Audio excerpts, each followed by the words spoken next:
શહેરમાં બેફામ બનેલા અસામાજિક તત્વો સામે સુરત પોલીસે તવાઈ બોલાવી હિટ એન્ડ રન અને હત્યાના આરોપીઓનું પોલીસે સરઘસ કાઢ્યું. સુરતના લસકાણામાં હિટ એન્ડ રનનો મામલો જોવા મળ્યો, જેને લઈને પોલીસે આરોપીનું સરઘસ કાઢ્યું. પોલીસે આરોપી કીર્તન ડાંખરાને સાથે રાખી ઘટનાનું રિકન્સ્ટ્રક્શન કર્યું. સમગ્ર મામલે પોલીસે મનુષ્યવધનો ગુનો નોંધ્યો. Valak Abrama router ring road પર હિટ એન્ડ રનની ઘટના બની હતી. અકસ્માતમાં બે સગા ભાઈએ જીવ ગુમાવવાનો વારો આવ્યો, જ્યારે મહિલા અને બાળક સહિત 4 લોકો ઇજાગ્રસ્ત થયા. જે અંગે પોલીસે આરોપી જેમીન ભીંગરડિયા અને કીર્તન ડાંખરાની ધરપકડ કરી, જ્યારે ઘટનામાં કીર્તનના પિતા મનોજ ડાંખરા, નેમી લુખી અને ધ્રુવ પોલીસ પકડથી દૂર છે. આ તરફ સુરતના ડિંડોલીમાં કુખ્યાત ગણિયા વાઘની હત્યાના આરોપીની પણ પોલીસે જાહેરમાં સરભરા કરી.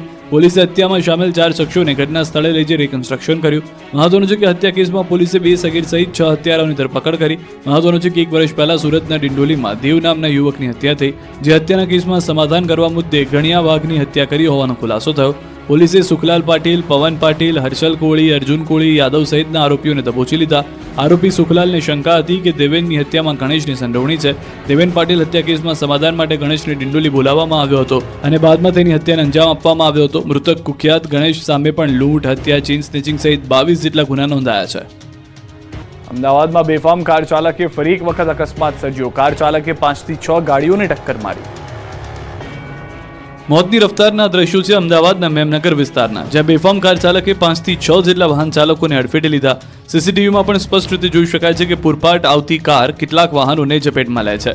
મેમનગર વિસ્તારમાં અર્ટિગા કાર ચાલકે અકસ્માત સર્જ્યો, જેમાં કેટલાક સ્થાનિકો ઇજાગ્રસ્ત થયા.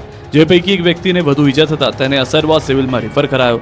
સ્થાનિકોનું કહેવું છે કે કાર ચાલક નશામાં હતો અને પૂર ઝડપે કાર હંકારી અકસ્માતને અંજામ આપ્યો. ઘટનાની જાણ થતાં જ પોલીસ ત્યાં પહોંચી હતી અને કાર ચાલકની ધરપકડ કરી તેને પોલીસ સ્ટેશન લઈ જવાયો છે. પોલીસ તપાસમાં સામે આવ્યું છે કે અકસ્માત સર્જનાર કાર ચાલકનું નામ ચિંતન પરીખ છે. તે દારૂના નશામાં કાર ચલાવતો હતો કે નહીં તે દિશામાં પણ પોલીસે તપાસ શરૂ કરી છે. અમદાવાદમાં વારંવાર દારૂના નશામાં બેફામ કાર ચલાવી આવા તત્વો લોકોના જીવ લઈ રહ્યા છે. હિટ એન્ડ રનની ઘટનાનો અમદાવાદમાં સતત વધારો થયો જોવા મળી રહ્યો છે. લોકોની માંગ છે કે આ તત્વો સામે પોલીસ કડક કાર્યવાહી કરે, તેમને કડકમાં કડક સજા કરવામાં આવે, જેથી આ પ્રકારની ઘટનાઓ પર લગામ લાગે. સવાલ એ છે કે આવા તત્વો ક્યારે સુધરશે, ક્યાં સુધી તેઓ લોકોના જીવને જોખમ. ખેડામાં કેફી પીણું પીવાથી 3 લોકોના મોત થતા જ ફરી એક વખત પોલીસ દોડતી થઈ. ખેડાના નડિયાદમાં ફરી એક વખત કેફી પીણું પીવાથી મોતનો તાંડવ રચાયો. શહેરના જવાહરનગર વિસ્તારમાં પાણીપુરીનો ધંધો કરનાર સહિત 3 લોકોના કેફી પીણું પીવાથી મોત થતા સમગ્ર શહેરમાં ચકચાર મચી. ઘટનાની જાણ થતાં જ શહેર પોલીસ દોડતી થઈ. પોલીસે મૃતકોના બ્લડ સેમ્પલ FSLમાં મોકલવામાં તપાસ શરૂ કરી. પોલીસનું કહેવું છે કે સેમ્પલમાં મિથાઇલ આલ્કોહોલની હાજર નથી જણાઈ રહ્યું. ઘટના બાદ પોલીસે જવાહરનગરમાં દારૂ વેચતા કેટલાક લોકોની અટકાયત પણ કરી. આ તરફ સ્થાનિકો અને કોંગ્રેસના આગેવાનો આરોપ લગાવી રહ્યા છે કે શહેરમાં ઠેર ઠેર દેશી દારૂ વેચાઈ રહ્યો છે, પરંતુ પોલીસ કોઈ કડક કાર્યવાહી નથી કરી રહ્યું. તેમનું કહેવું છે કે પોલીસમાં વારંવાર આ મામલે રજૂઆત કરી છે, પરંતુ પોલીસ કોઈ મોટી દુર્ઘટના સર્જાય તેની રાહ જોતી હોય એમ લાગી રહ્યું છે. કોંગ્રેસે નડિયાદ ટાઉન પોલીસ સ્ટેશનમાં છેલ્લા 24 વર્ષથી વહીવટ કરતા કોન્સ્ટેબલને સસ્પેન્ડ કરવાની માંગ કરી. જોકે સમગ્ર મામલે ખેડા જિલ્લા પોલીસ વડાનું નિવેદન આવ્યું છે. તેઓએ FSL અને PM રિપોર્ટમાં સામે આવ્યું છે કે પીણું પીધાના 5 મિનિટમાં જ તેમના મોત થયા. જે 3 લોકોના મોત થયા છે તેમાંથી 2 લોકો દારૂ પીવાની ટેવ ધરાવતા હતા. તેમના બ્લડ સેમ્પલમાં ઇથાઇલ આલ્કોહોલ નથી મળ્યો. ઘટનાના સાક્ષીઓનું વિડીયોગ્રાફી સાથે નિવેદન લેવાયા છે. સોડિયમ નાઇટ્રેટના કારણે ઘટના બની હોય તેવું પ્રાથમિક દ્રષ્ટિએ લાગી રહ્યું છે, પરંતુ ઘટનાની સંપૂર્ણ તપાસ હજુ ચાલી રહી છે. રાજકોટની રંગ ઉપવન સોસાયટીમાં નશાખોરો ધમાલ મચાવી રહ્યા છે, તો ભાણવડમાં ધમધમી રહી છે દારૂની ભઠ્ઠીઓ. જોઈ લો આ દ્રશ્યો. આ દ્રશ્યો રાજકોટની રંગ ઉપવન સોસાયટી નજીકના છે, જ્યાં કેટલાક શખ્સો દારૂના નશામાં આતંક મચાવી રહ્યા છે. દારૂના નશામાં તેઓ એટલી હદ સુધી ચાકટા બન્યા છે કે તેઓ જાહેરમાં જ અભદ્ર શબ્દો બોલી રહ્યા છે. એટલું જ નહીં, તેઓએ સોસાયટીની અંદર પણ ધમાલ મચાવી. જો કે આ સમસ્યા એક દિવસથી નથી. સ્થાનિકોનું કહેવું છે કે નશાખોરો દરરોજ અહીં આવીને ધમાલ મચાવે છે, લોકોને અપશબ્દો બોલે છે અને ક્યારેક મારામારી પણ કરે છે. રંગ ઉપવન સોસાયટીના સ્થાનિકોનું કહેવું છે કે આ લોકો દારૂનો નશો કરીને અહીં આવે છે અને અહીં જ ઊંઘી જાય છે, જેના કારણે સોસાયટીની મહિલાઓમાં ભય ફેલાયો છે. દારૂડિયાનો ત્રાસ સતત વધી રહ્યો છે. મહિલાઓને ઘરની બહાર નીકળતા પણ ડર લાગી રહ્યો છે. પોલીસને પણ અનેકવાર રજૂઆત કરી છતાં પોલીસ કોઈ કાર્યવાહી કરતી નથી. સ્થાનિકો સવાલ ઉભા કરી રહ્યા છે કે ગુજરાતમાં દારૂબંધી છે કે નહીં તે અહીં આવીને જુઓ. આ લોકો અહીં ડ્રગ્સ પણ વેચે છે, દારૂ પીને આવીને ઘરના દરવાજા ખખડાવતા હોય છે. આ તરફ દ્વારકાના ભાણવડમાં દેશી દારૂની ધમધમતી ભઠ્ઠીઓ પર પોલીસે દરોડા પાડ્યા. દારૂના અડ્ડા પરથી 1600 લીટર દારૂનો આથો સહિતનો મુદ્દામાલ જપ્ત કર્યો. બરડા ડુંગરના ધ્રામણી નેશ વિસ્તારમાં આ દારૂના અડ્ડા ધમધમી રહ્યા હતા. પોલીસના દરોડા બાદ દેવા રબારી નામનો બુટલેગર ફરાર થઈ ગયો. પોલીસે દેવા રબારીની ધરપકડ માટે કવાયત શરૂ કરી. રાજ્યમાં લૂંટારુઓ બેફામ બન્યા છે. સુરત, વડોદરા, દ્વારકામાં ચોરીની અલગ અલગ ઘટનાઓ જોવા મળી છે. સુરતના પલસાણામાં છેલ્લા ઘણા દિવસોથી તસ્કરોએ આતંક મચાવ્યો છે. પલસાણામાં બગુમરામાં 2 ચેઇન સ્નેચરો મહિલાના ગળામાંથી 13 ગ્રામની ચેઇન ખેંચી ફરાર થઈ ગયા. ચેઇન સ્નેચિંગની ઘટના નજીકના સીસીટીવીમાં કેદ થઈ, જેમાં સ્નેચર્સ ઘટનાને અંજામ આપી ફરાર થતા દેખાઈ રહ્યા છે. પોલીસે મહિલાની ફરિયાદના આધારે બંને આરોપીઓને ઝડપી લેવા કવાયત હાથ ધરી છે. તો વડોદરાના ગોત્રી વિસ્તારમાં પણ તસ્કરો ત્રાટક્યા. તસ્કરોએ ફરસાણ સહિતની દુકાનોને નિશાન બનાવી.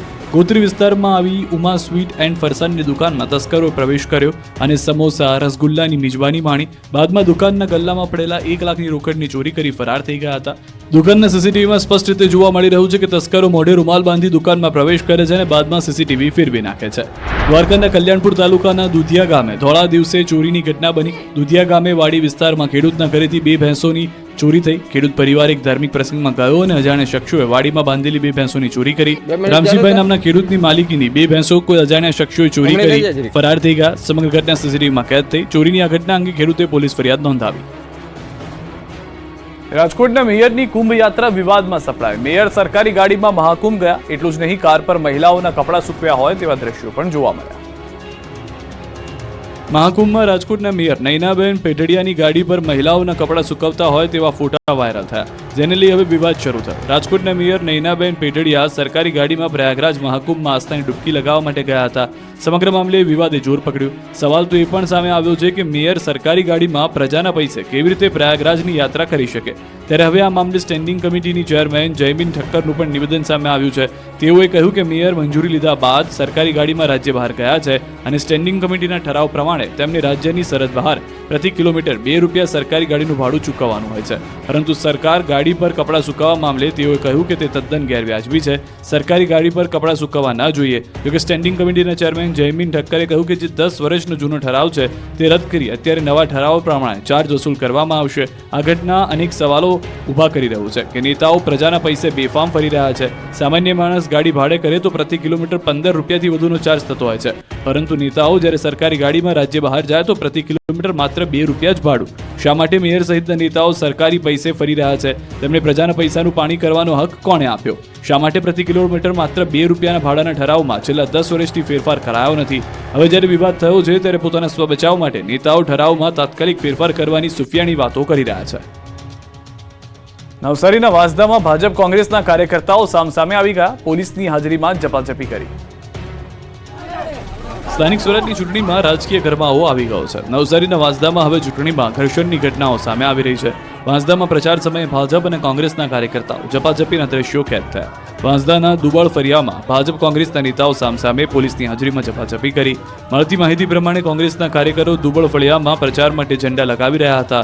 ત્યાં અચાનક ભાજપના કાર્યકરો પણ આવી પહોંચ્યા અને ઝંડા લગાવવાની બાબતે બંને વચ્ચે માથાકૂટ શરૂ થઈ. બાદમાં કાર્યકરો વચ્ચેની બોલાચાલી એટલી ઉગ્ર બની ગઈ કે બંને પાર્ટીના કાર્યકરો ઝપાઝપી પર આવી ગયા. ઘટનાની જાણ થતાં પોલીસ કાફલો પણ ત્યાં પહોંચી ગયો. પોલીસની હાજરી હોવા છતાં બંને પાર્ટીના કાર્યકરો ઝપાઝપી કરવાથી રોકાયા નહોતા.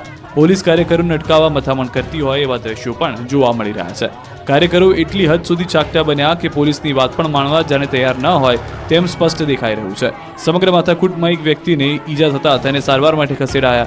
જોકે હજુ સુધી માથાકૂટ મામલે કોઈ પણ પ્રકારની પોલીસ ફરિયાદ નોંધાઈ નથી. સમગ્ર મામલો વાંસદાના ધારાસભ્ય આનંદ પટેલ સુધી પહોંચ્યો. ત્યારે આગામી દિવસોમાં સમગ્ર મામલાના ઘેરા પ્રત્યાઘાત પડી શકે છે.